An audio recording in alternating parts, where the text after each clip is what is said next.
Hey there, I wanted to explain to you what this pull request was doing. So now I have a bit of time, so that's what I'm going to do. So remember we had this issue where there would be only one or two IP addresses per VPN server, and somehow like when you would do it with the terminal, you would find more IP addresses and like a different one every time. So I realized the mistake I was doing was I was doing a lot of TNS requests all at the same time in parallel, and getting the IP addresses from all of them and just take the unique IP addresses from that. And that would give me just one or two IP addresses per hostname. And that was a mistake because it turns out that at least the way Surfshark is set up, and probably other ones as well, is if you do like a million requests under 1 second, you will get the same IP address. But if you do a request in, for example, 2 seconds, like you do a request and you wait 2 or 3 seconds, you do another one, you will get another IP address. So the idea now is to do one every 2 seconds and for 20 seconds. So you do basically uh, do not waste time. You don't want to, spend 20 seconds per host name because there's like, I don't know, like 200 servers or even more.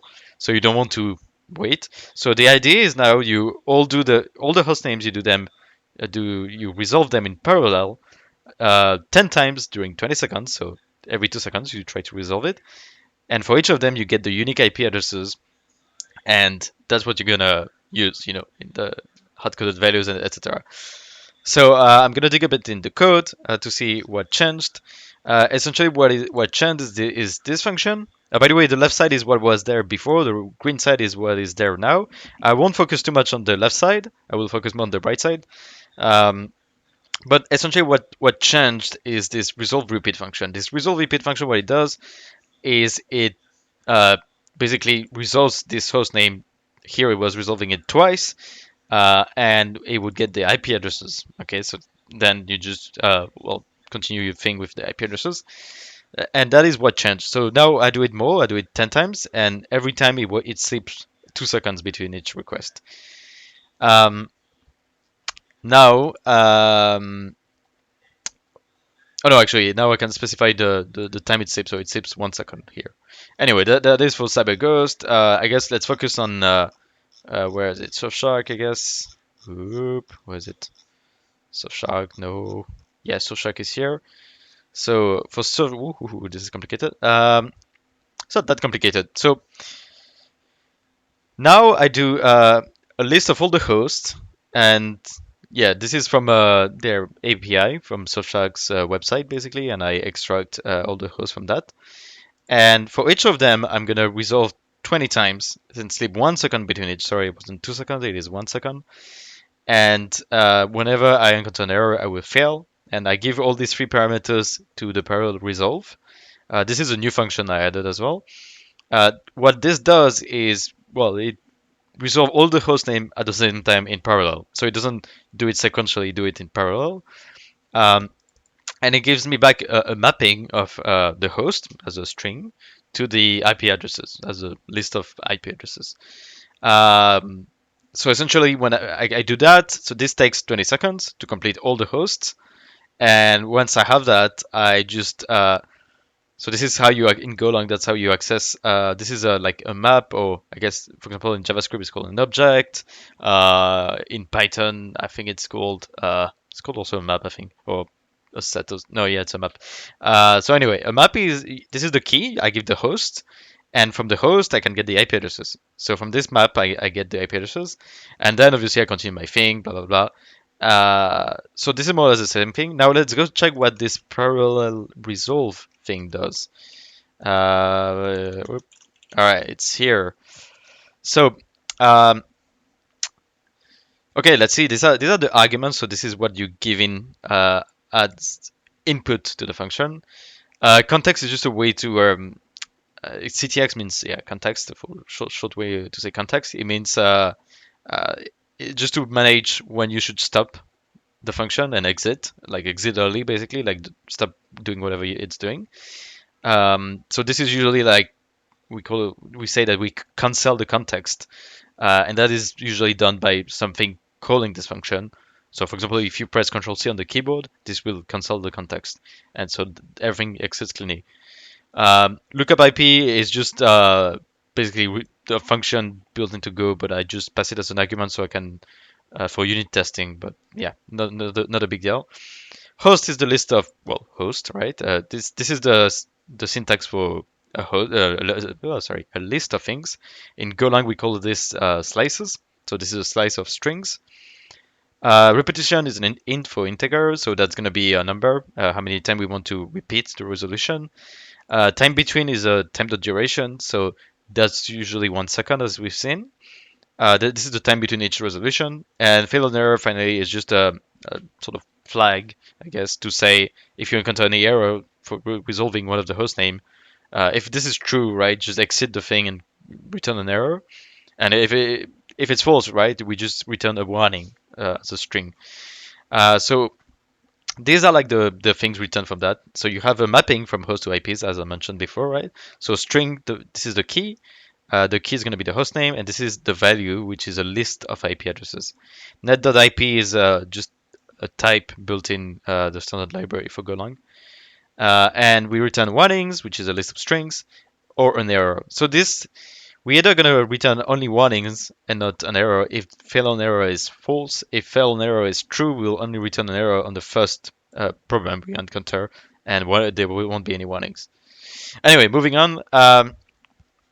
So here, what I do is I keep the same structure as in. So I take the context, and from that I can make a sort of this is sort of cancel function. So if I cancel that, this context here is gonna stop. It's gonna tell the function using it to stop. So defer means basically uh, clean up this, like this is done, like cancel it, stop it, and clean this up. And defer executes only at the end of the function. So when parallel resolve completes, whatever the way it completes, it will call this thing cancel. Okay, let's move on. I'm making a type locally in the function. So this is just a structure holding two things. It's holding the host name and the list of IP addresses for it. So this is what I'm after, right? This is the result. Now, this is a bit of a Golang thing. It's not that easy to play with, I guess, but it's called a channel. So the way Go works is you communicate with channels between different. Maybe you heard of threads. So like one of the two. If you have two threads, it's two things that run, for example, on two CPU cores or on the same core asynchronously, but they run mostly in parallel.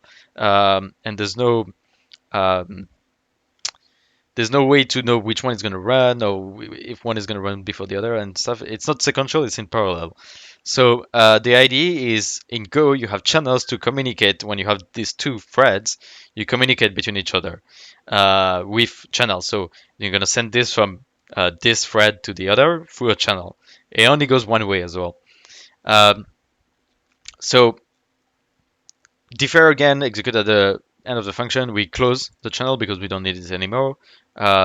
We create another channel as well with an arrow type.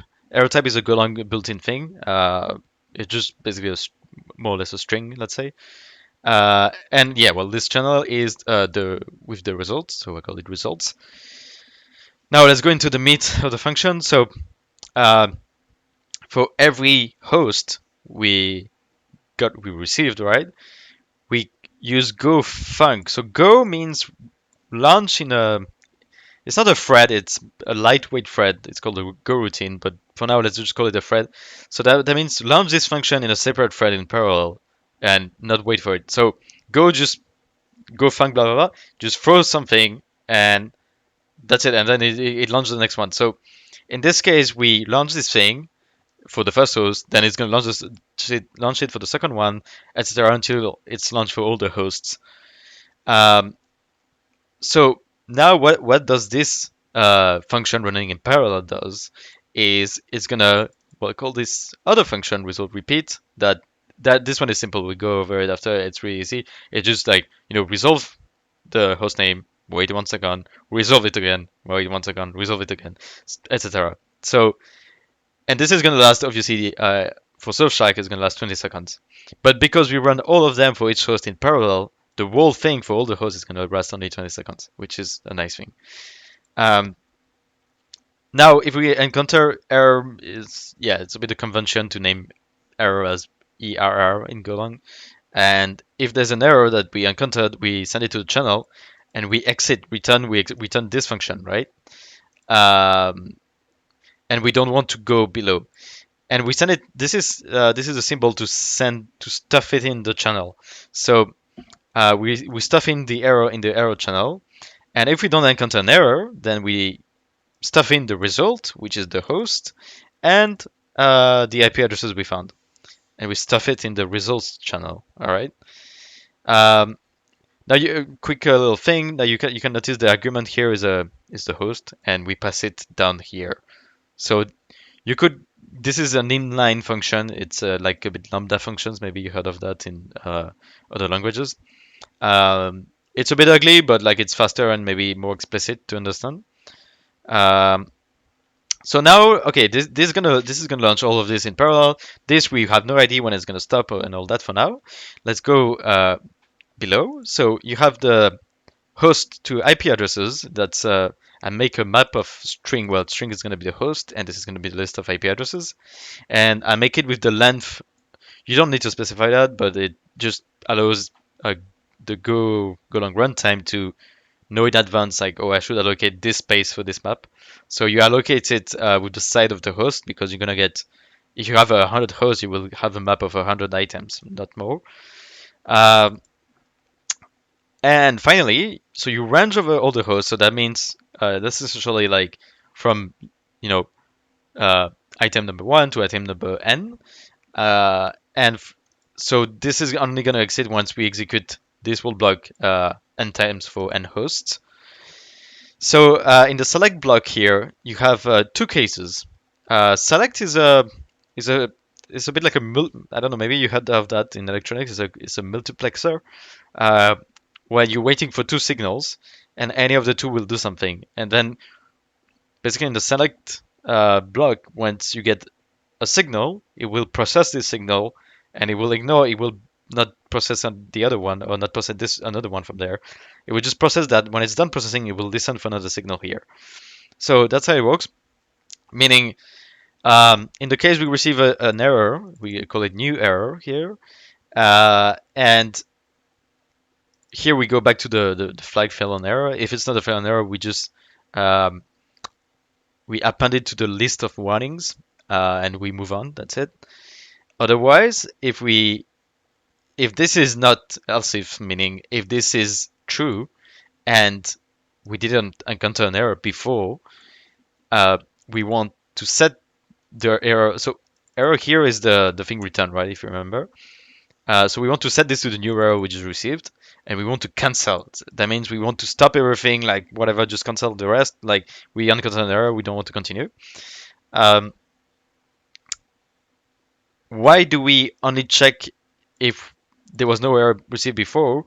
Because once we cancel here, we'll get a bunch of errors in this case again, because all the other are gonna be like, oh, I got cancelled, I failed, and but we don't care about them. We only care about the first error because all the other ones are caused because we received the first error and we forced them to stop. So that's why we check that there was no error. Nil means null, I guess. Nil, it means no value. And finally, the last case is pretty simple. Is if you receive a result, I called it R here. Maybe not ideal, but whatever. Is I just set it in the map. Host to IPs. I set it r.host is equal to r.ips, and that's it. Now I return my map, and then I can use it. Okay, now let's go to the simpler thing, the resolve repeat. More or less the same signature with repetition time between. The only difference is really synchronous. It's easy. Um, so this thing is for I from 0 to repetition. So if it's like if repetition is 5, we'll do this for loop 5 times. It will get the new IPs for that host. If there's an error, it returns an error. And it will go through all the IP addresses. And we made this thing, map string struct. Struct with this curly braces means an empty struct. It's a 0 byte value. So this is essentially a set. Maybe you heard that. Maybe in Python it's called a set. Um, so we just want to we just use that as well a set to have unique IP addresses. We don't want to have duplicates. So this is what we do. So for every new IPs, we may transform them to strings with the dot string method, and we put them in the map. And then we wait with a timer for 1 second, I guess, for Surfshark, right? So this is again a select block. This is a timer.c. This is a channel basically, again like before. And if we receive a signal from the timer, then we exit the select block, so we go again in the for loop. Okay. And actually, that is a good point. I think I should have put it maybe before because otherwise, it's gonna wait 1 second at the end, which is useless, I think. Yeah. Anyway. Uh. Huh. Huh. Yeah, I will do that. Let me add a command to move above, because otherwise, like when it's doing the last element, it's gonna do all this. All right, great, and then it's gonna wait 1 second for no reason because it's just gonna exit after 2 hours. So we don't sleep 1 second for the final item. All right, we'll do that after. Anyway, and so there's this case, which is just blocking the for loop, and there's the other one, context.done, which is also a channel.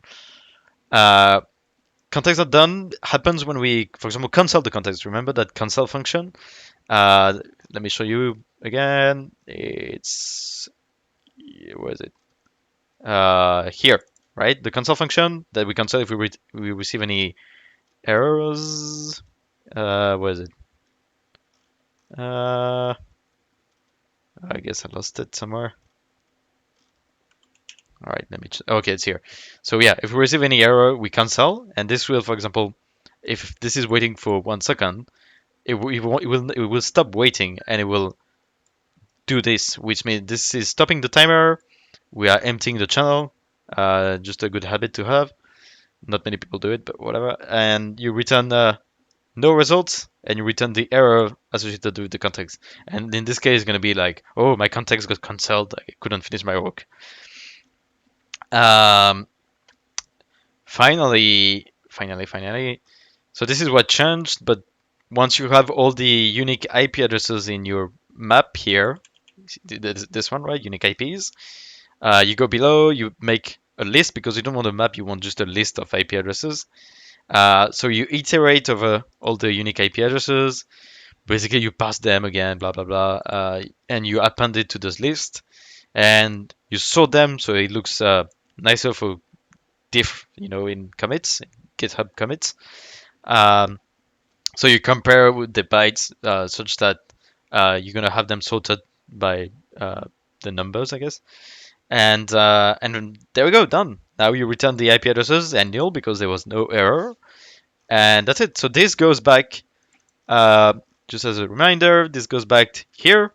So this is parallel resolve, and this is what we use, the resolve repeat. We get all the unique IP addresses sorted as well, and for that host, and this does the magic of parallel resolving all that. And this is more or less, I applied this same logic for all of them. So if we go to, I don't know, let's say Privado, we do the same thing. So we collect the hosts, and then we're gonna do the parallel resolve, get all the host to IPs mapping, um, and there we go. Then process the rest more similarly to how it was before, and we have all the IP addresses now. All right, hopefully that wasn't too heavy. Maybe you have a question. Maybe you don't. Maybe you feel sick. Hopefully not too much. Yeah, hopefully that was useful.